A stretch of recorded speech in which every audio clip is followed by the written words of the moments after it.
রাম মন্দির বানাতে চলেছে। আজকে কয় তারিখ জোরে বলুন? 19 তারিখ। আর আগামী কালকে 20 তারিখ। আর 22 তারিখে হবে রাম মন্দির। ওম শোভনম ওম করবে। কোথায় তুমি পিকনিক বানাচ্ছ? বাপের কবরস্থানের পাশে ডিসি বাঁচিয়ে তুমি কবরস্থানের পাশে পিকনিক করছো, মজা নিচ্ছ। মজা নেওয়ার সময় শেষ।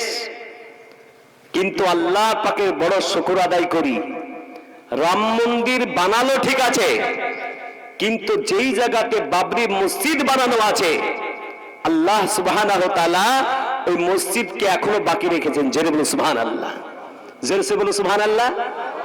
যেই জায়গাতে বাবরি মসজিদ আছে সেখান থেকে 3 কিলোমিটার যেতে হবে।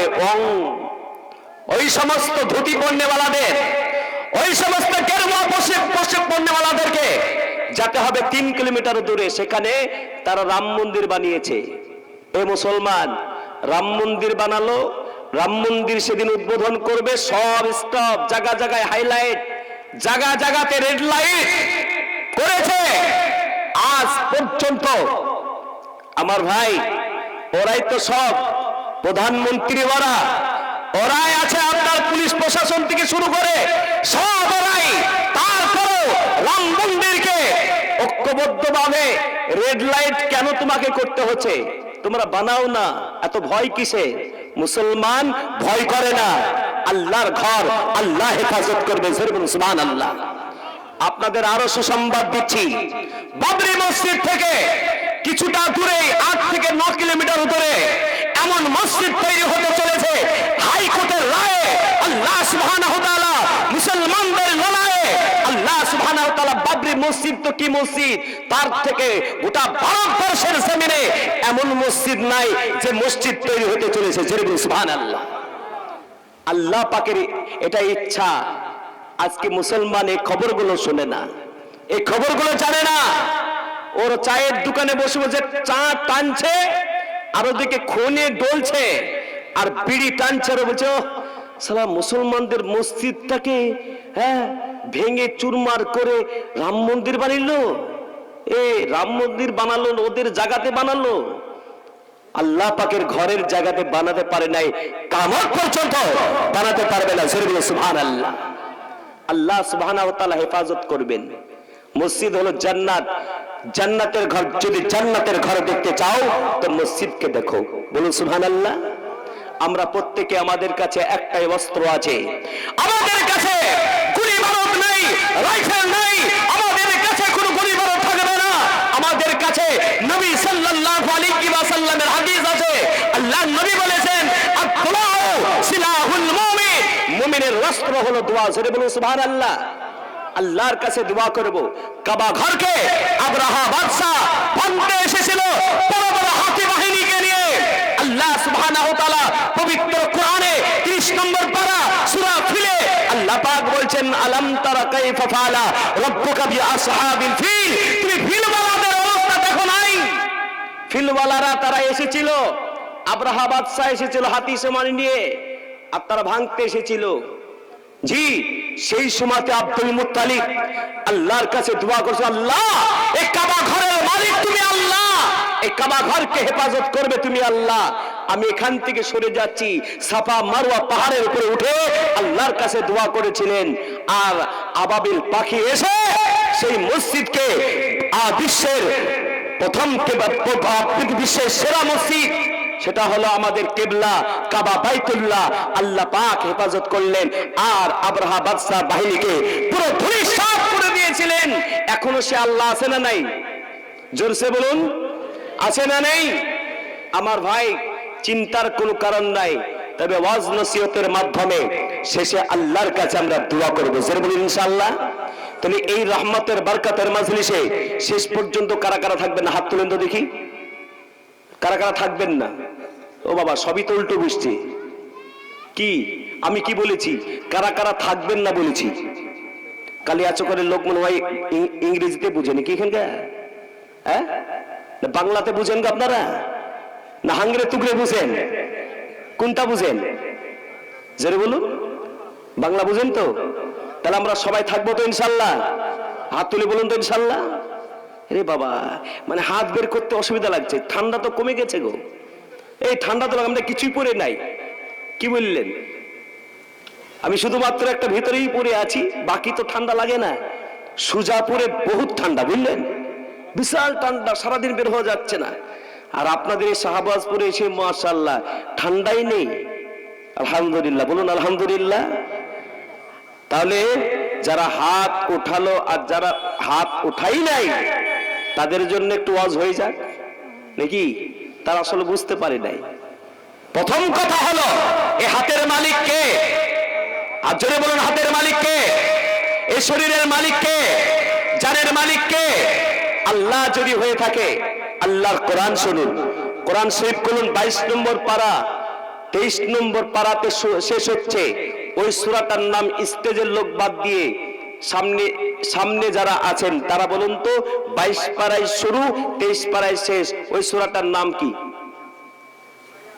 ভয়ে ভয়ে বলছে, কি বুঝলেন? সূরা ইয়াসিন। মাদ্রাসার ছাত্র বলতে পারলো, আপনারা বলতে পারলেন না, তার মানে ইয়াসিন পড়েন না। আমার ভাই, মাদ্রাসা আপনারা বানিয়েছেন। এই মাদ্রাসার ছাত্রদের দেখবেন এলাকার গোটা সমস্ত লোক যখন ঘুমিয়ে থাকে, এই মাদ্রাসার ছাত্রদেরকে কি বললেন? মুফতি মুসাব্বর সাহেব দেখবেন সকালবেলায় উঠে, বাবুরা উঠো উঠো উঠো উঠো। আর মাদ্রাসাতে 550 ছেলে আছে। কত বললাম? 550। ডুং ডুং ডুং ডুং ডুং। কি বললেন? একবার যাবে, শিক্ষক বলে দেবে দ্বিতীয়বার আসবো, যাকে পাবো তাকেই মারবো। কি বুঝলেন? একেবারে উঠে ওযু করে, বাচ্চা বাচ্চা ছেলে, মায়াও লাগে। এবার কিন্তু নামাজ তো মাপ নাই। নামাজ মাপ আছে নাকি?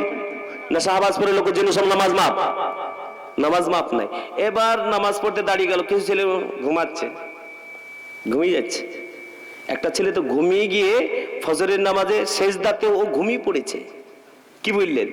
এবারে একটা হুজুর লাঠি নিয়ে পাছায় মারতে চাই, মারেন না গো, মারেন না গো, বাচ্চা ছেলে গো, ঘুমিয়ে পড়েছে। ঘুম থেকে উঠানো হলো। এবার সূরা ইয়াসিন পড়তে শুরু হয়েছে। ইয়াসিন ওয়াল কুরআনিল হাকীম পড়া চলছে। সুবহানাল্লাহ, ইয়াসিন হয়ে গেল। বাচ্চারা হাত তুলে দোয়া করছে, আল্লাহ এই মাদ্রাসাকে কবুল করো, মাদ্রাসার ছাত্রদের কবুল করো, মাদ্রাসার হিতাকাঙ্ক্ষীদের কবুল করো, মাদ্রাসার দাতাদের কবুল করো। প্রতিদিন মাদ্রাসাতে দোয়া হয়, জোরে বলুন সুবহানাল্লাহ। তাহলে মাদ্রাসা বানিয়ে লাভ আছে না লস আছে? জোরে বলুন, লাভ আছে। আমার ভাই, আমি আপনাদেরকে বলি, ওই সূরা ইয়াসিনে লেখা আছে, আল ইয়াউমা নাখতিমু আলা আফওয়াহিহিম। কাল কিয়ামতের ময়দানে, হাসরের ময়দানে আল্লাহ পাক মানুষের জীবনটা বন্ধ করে দেবে। তার হাত কথা বলবে আল্লাহর কাছে। আল্লাহ, শাহবাজপুর মাদ্রাসা তালিমুল কোরআন মাদ্রাসায় জলসা হচ্ছিল। মাওলানা সাহেবরা ওয়াজ করার সময়তে মানুষকে হাত উঠাইতে বলেছিল। আল্লাহ, তোমার কালামকে শোনার জন্য, তোমার নবীর হাদিস শোনার জন্য হাত যখন সাক্ষ্য দিয়ে নেবে, আল্লাহ পাক বলবেন আমি জানতাম তুমি সাক্ষ্য দেবে। আল্লাহ পাক বলবে দেরি করব না, এ আমার ফেরেশতারা তাকে জান্নাত দিয়ে দাও। সুবহানাল্লাহ। আর আল্লাহ দেওয়া জান থেকে, এই শরীর থেকে যখন হাত উঠাবেন, প্যারালাইসিস হয় না হয় না? জোরে বলুন। এই আপনাদের শাহবাজপুরে কেউ প্যারালাইসিস হয় না হয় না? হয়। কখন হয়ে যাবে ঠিক ঠিকানা নেই।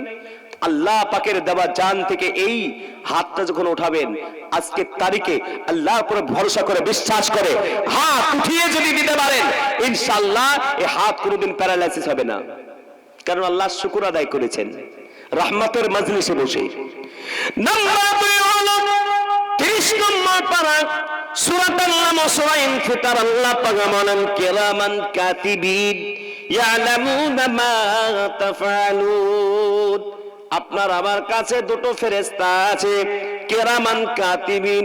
রাতের অন্ধকারে, দিনের উজালাতে যা কিছু করেছেন আল্লাহ পাক এর ফেরেশতা মুনকার নাকির লিখতে আছেন। ভালো করছেন তাও লিখতে আছেন, খারাপ করছেন তাও লিখতে আছেন।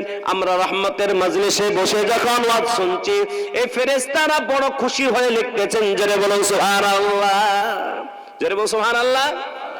নাম্বার 3 হলো যেই জমিনে বসে আছে এই জমিন একদিন আপনার আমার ঘর হবে না, হবে না জোরে বলুন, হবে না, হবে না জোরে বলুন। এই জমিন একদিন ঘর হয়ে যাবে। আপনাদের শাহবাজপুরের কবরস্থানটা কোন দিকে জোরে বলুন? এইদিকে না এদিকে? এইদিকে। আচ্ছা, কবরস্থান, ওই কবরস্থানে আমি নাম রেখেছি নীরবনগর। কত হিরো শুয়ে গেল, কত ভালো মানুষ শুয়ে গেল, কত হাজী সাহেব শুয়ে পড়লো, কত মাস্টার শুয়ে পড়লো, কত ডাক্তার শুয়ে পড়লো। একদিন ওই কবর আমাদেরকে নিয়ে যাবে না? জোরে বলুন, নিয়ে যাবে।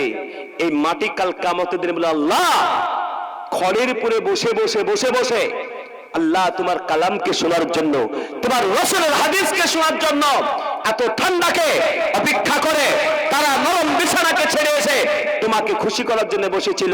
এই মাটি যখন সাক্ষ্য দিয়ে দিবে আল্লাহ বলবে জান্নাত দিয়ে দাও। জোরে বলে সুবহানাল্লাহ। তাহলে একবার হাত উঠিয়ে বলি ইনশাআল্লাহ। আল্লাহ প্রত্যেকের হাতকে তুমি কবুল করো। জোরে বলুন আমিন, জোরে বলুন আমিন। তাহলে 1 ঘন্টা শুনবেন না 1.5 ঘন্টা শুনবেন? জোরে বলুন। 1 ঘন্টা না 1.5 ঘন্টা? আমি আপনাদের প্রথমেই বলি, কিছু আলেম এলাকায় আসছে, তারা সমাজের মুখে ফিতনা ফাসাদ ফেলতে আসছে। আহলে হাদিসকে আর কে ফুরফুরাকে, কে দেওবন্দিকে, কে কাটরাকে, আর কে কবর পূজারী, কে এই পূজারী। আমার ভাই, কোরআন ও হাদিসের কথা যদি বলা যায় সারা রাত্রি বলে শেষ হবে না। এমন কিছু বক্তার নাকি ডেট পাওয়া যায় না। আমি আপনাদেরকে বলি তাদের ডেট পাই না। কি বললেন? 20,000 টাকা দিব মানুষের, বলে 20,000 হবে না, 50,000 টাকা লাগবে। কালিয়াচক থেকে ফোন করেছেন তো? হ্যাঁ, 50,000 টাকা লাগবে। এরা বলছে যে ভাইরাল বক্তা গো। কি বললেন? ভাইরাল বক্তা, একে নিয়ে আসলে লোক হবে। সালা কমিটির লোক কাল কিয়ামতের দিনে না বিপদে পড়ে যাবে। কি বললেন? কমিটির লোক বড় বিপদে পড়বে। এরা সমাজের টাকাকে উঠিয়ে মানে এই বক্তাকে নিয়ে আসো, ভাইরাল বক্তা। আর সে নিয়ে এসে কি করছে? এসে বলছে ফুরফুরা খারাপ, সালা দেওবন্দি খারাপ গো, আহলে হাদিস খারাপ। এই সমস্ত বক্তব্য তুমি পার্সোনাল বোঝাও, তাকে স্টেজে বুঝিয়ে তুমি এর সাথে ওর সাথে মারপিট করে তুমি 50,000 টাকা গুটি পাটি যা পারে করুক, আমি এবার চললাম। এরকম কিছু বক্তা আছে না নাই? গতকালকে আমি মালদাতে আমার গাড়ি নিয়ে গেলাম সার্ভিসিং করাতে। আমি নিজে যাই সার্ভিসিং করাতে। ওখানকার লোক আমাকে, ও হিন্দু হলো, বড় সম্মান করে। সম্মানের সাথে বসে আমার তাগে করে দিচ্ছি, তাহলে করে দিল।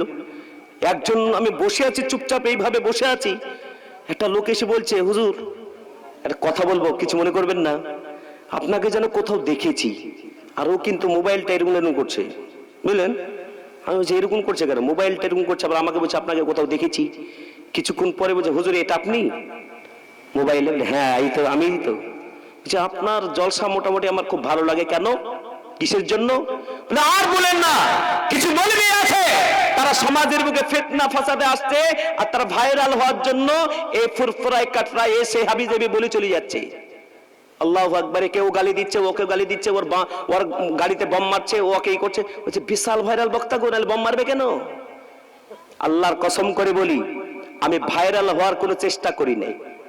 ভাইরাল এমনি আলহামদুলিল্লাহ আলহাসর নাইট জলসা করি গোটা বছরে। কত নাইট বললাম? জোরে বলুন। আলহাসর নাইট জলসা করি অটোমেটিক। আমার অত মিডিয়ারও প্রয়োজন পড়ে না। মিডিয়া ভাইরা এসেছেন এখানে, ফেমাস। কি বললেন? বক্তা আসে।